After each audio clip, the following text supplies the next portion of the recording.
আসসালামু আলাইকুম। কেমন আছেন সবাই? আশা করি সবাই ভালো আছেন।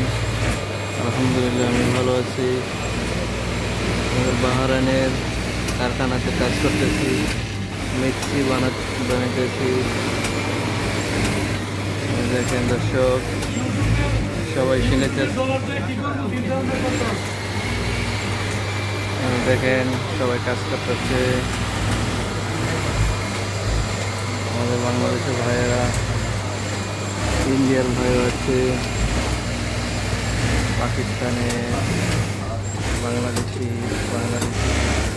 আমাদের কাকা বাংলাদেশি।